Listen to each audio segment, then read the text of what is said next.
नमस्कार दोस्तों। आज के लेक्चर में हम लोग इटली के एकीकरण के बारे में और विस्तार से पढ़ेंगे, क्योंकि हमने इससे पहले की जो स्लाइड्स हैं उनमें हमने इटली के एकीकरण को प्रभावित करने वाले कारकों के बारे में, उसको एक दिशा देने देने वाले जो जो लोग थे, प्रबुद्ध जन थे, उनके बारे में हमने डिटेल में स्टडी की थी, जिनमें कावूर, मैजनी, गैरिबाल्दी और कार्बोनरी जैसी जो संस्थाएं थी, इन संस्थाओं ने, इन लोगों ने ऐसा माहौल बना दिया था कि इटली में एकीकरण की संभावनाएं धीरे धीरे विकसित हो रही थी।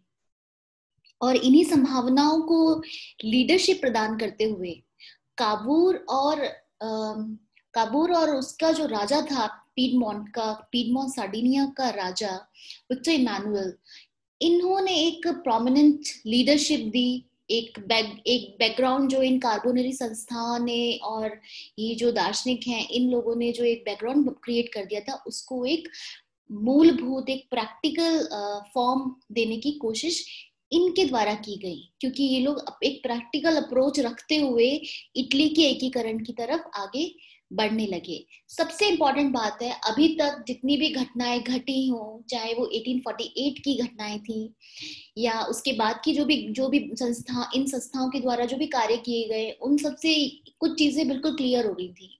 एक चीज तो ये क्लियर थी कि ऑस्ट्रिया जो है वो इटली के एकीकरण में बहुत बड़ा एक उसका शत्रु है, इटली के एकीकरण का। क्योंकि हम जानते हैं, हमने पहले की स्लाइड्स में पढ़ा है कि वेनिशिया और लंबार्डी, ये दोनों ही क्षेत्र, इटली के जो क्षेत्र थे, प्रोमिनेंट क्षेत्र, वो ऑस्ट्रिया के जो वंशज थे उनके प्रभाव में थे, और इनडायरेक्टली वो ऑस्ट्रिया के ही नियंत्रण में थे। इसी तरीके से जो पोप है, जो रोम में अपना शासन कर रहा है, पैपल स्टेट है, उस वहां पे भी एक बात क्लियर हो गई थी कि जो पोप है वो इटली के एकीकरण में लीडर नहीं बन सकता है, क्योंकि पोप भी अपनी महत्वाकांक्षाओं से ग्रसित था। इसलिए वो भी एकीकरण में एक महत्वपूर्ण रोल नहीं निभा सकता है। और तीसरी बात जो एक इम्पोर्टेंट हो गई थी, वो ये थी कि इटली अकेले ऑस्ट्रिया को युद्ध में पराजित नहीं कर सकता है। इसके लिए उसे किसी न किसी फॉरेन पार्टनर की, विदेशी शक्ति की जरूरत थी, जो कि उसे सहायता दे सके ऑस्ट्रिया जैसे बड़े एम्पायर को अपने अपने क्षेत्र से हटाने में। और सबसे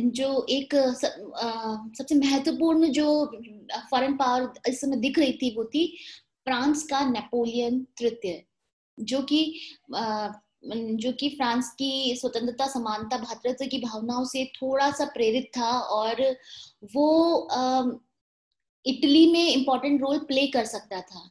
इसलिए ये बातें क्लियर हो गई थी कि हमें, जो यहाँ के जो राजनेता हैं, इन लोगों की बातें में इनके मन में ये सोच एक तरीके से व्याप्त हो गई थी कि हमें फ्रांस की सहायता की बहुत ज्यादा आवश्यकता होगी ऑस्ट्रिया को वेनिशिया लोम्बार्डी से हटाने में।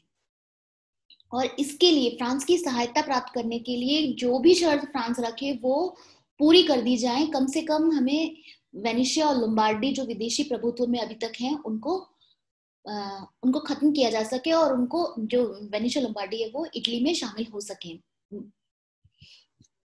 तो इसी को ध्यान में रखते हुए कावूर, जो कि पीडमोंट सार्डिनिया का प्रधानमंत्री था, और he was having good relationship with the king Victor Emmanuel, उसने बहुत सारे आधारभूत परिवर्तन किए। उसने एक महत्वपूर्ण गृह नीति अपनाई, और इस गृह नीति का जो उद्देश्य था वो यही था कि पीडमोंट सार्डिनिया एक छोटा सा राज्य था, उसको उसको इटली का एकीकरण करने में नेतृत्व प्रदान करना था, और एक कमजोर राष्ट्र कभी भी नेतृत्व प्रदान नहीं कर सकता है। इसलिए सबसे पहले उसने अपने आप में सुधार किया, उसने मजबूत किया पीडमोंट को। उसने कई सारे ऐसे सुधार कार्यों को लिया जिससे कि जो पीडमोंट सार्डिनिया है वो और बेहतर हो सके आर्थिक रूप से। उसने व्यापार के क्षेत्र में लेसेस्ट फेयर की नीति का अनुसरण किया, और साथ ही साथ में जो उद्योग धंधे हैं उनको भी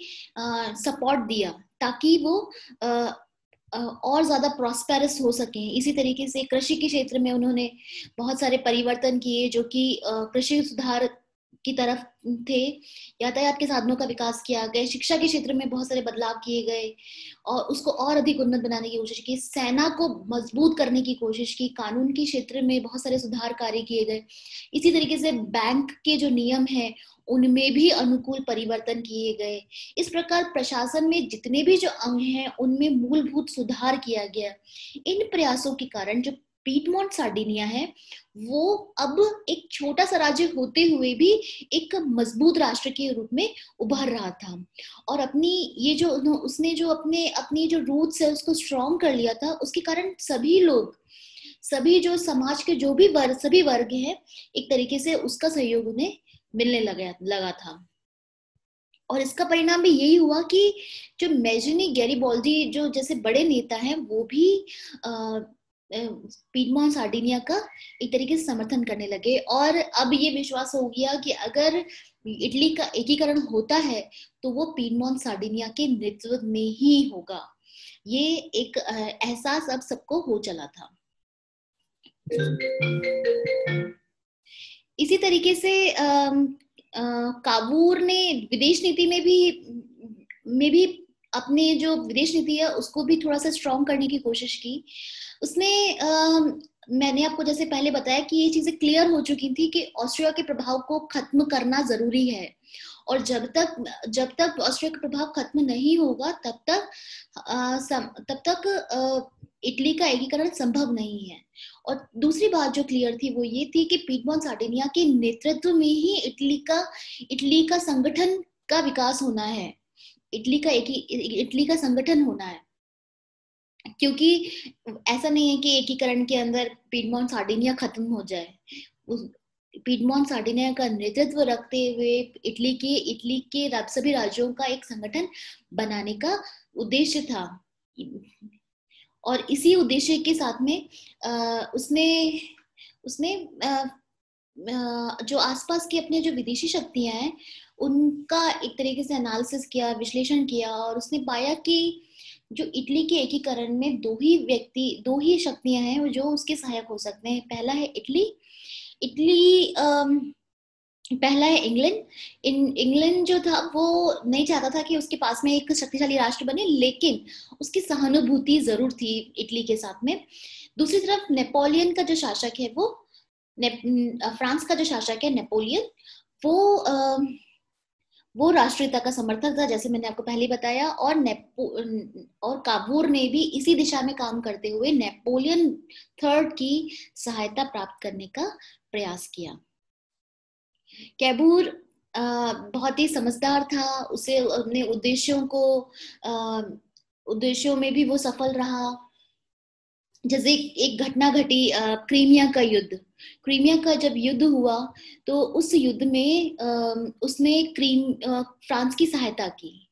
और इस युद्ध का जब सम्मेलन हुआ, इस युद्ध के समाप्ति के बाद में जब पेरिस सम्मेलन हुआ 1856 में, तो वहां पर कैबूर भी चला गया और वहां पर उसने इटली की जो इंडिपेंडेंस का जो दावा है उसको सबके सामने प्रस्तुत किया। जितने भी जो यूरोप के जो बड़े बड़े जो लीडर्स हैं, पॉलिटिकल पावर्स हैं, उनके सामने उसने इटली की इंडिपेंडेंस के लिए एक मजबूत दावा प्रस्तुत किया और अपनी देश की जो दयनीय हालत है उसके लिए पूर्ण रूप से ऑस्ट्रिया को जिम्मेदार बताया और साथ ही साथ ये इस बात की वकालत की कि ऑस्ट्रिया को अपना प्रभाव वहां से तुरंत ही खत्म कर देना चाहिए। इस तरीके से काबूर ने जो इटली के प्रश्न को अभी तक सबने इग्नोर किया हुआ था उसको एक महत्वपूर्ण यूरोपीय प्रश्न बना दिया था। उसकी तर्कों से प्रभावित होकर के जो फ्रांस का राष्ट्रपति था नेपोलियन थर्ड, वो बहुत ही ज्यादा इम्प्रेस हुआ और उसने इटली को सैनिक सहायता देना स्वीकार कर लिया।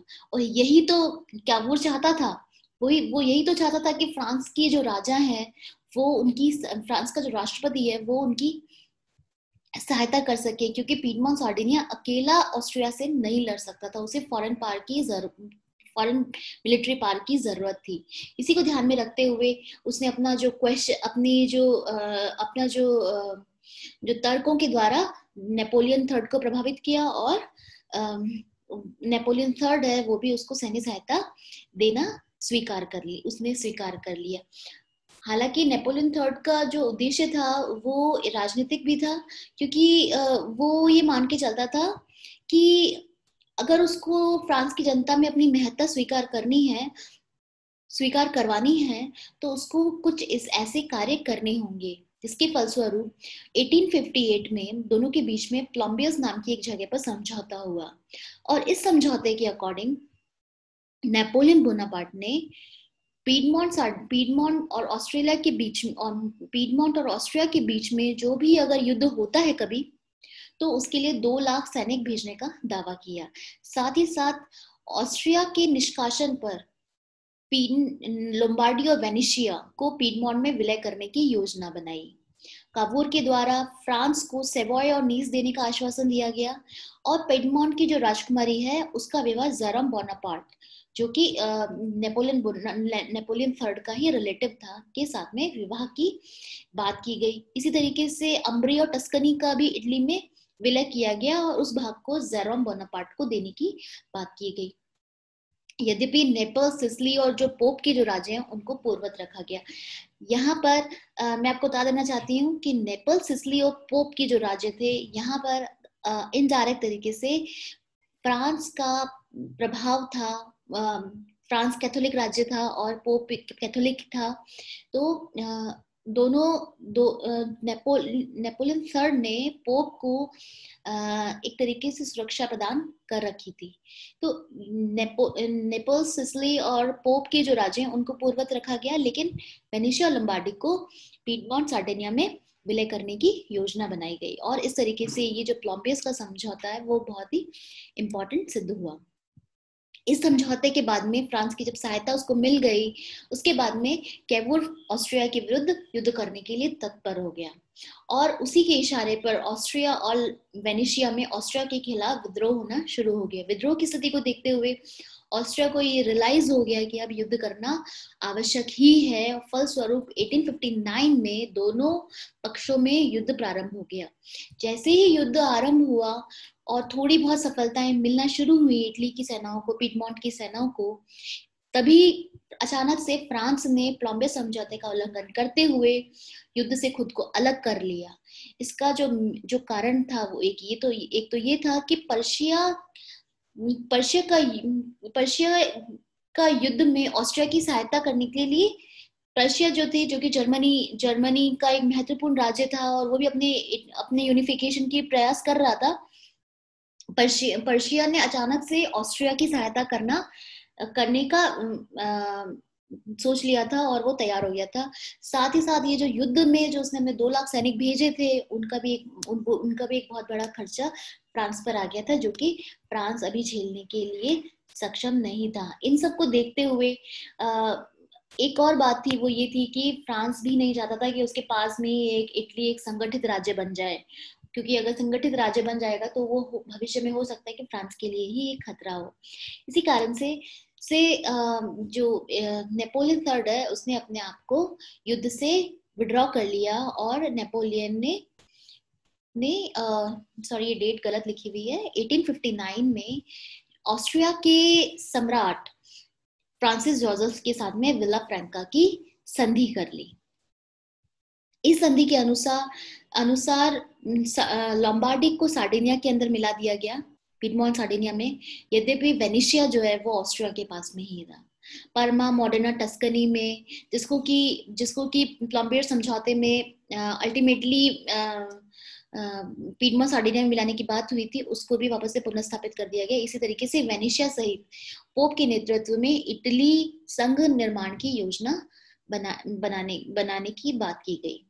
इस युद्ध से ये जो संधि हुई, इससे जो काबूल है वो एक तरीके से स्तब्ध हो गया, क्योंकि फ्रांस ने अपना जो युद्ध समझौता है उसको तोड़ दिया और उसको तोड़ करके विला फ्रैंका की संधि कर ली। और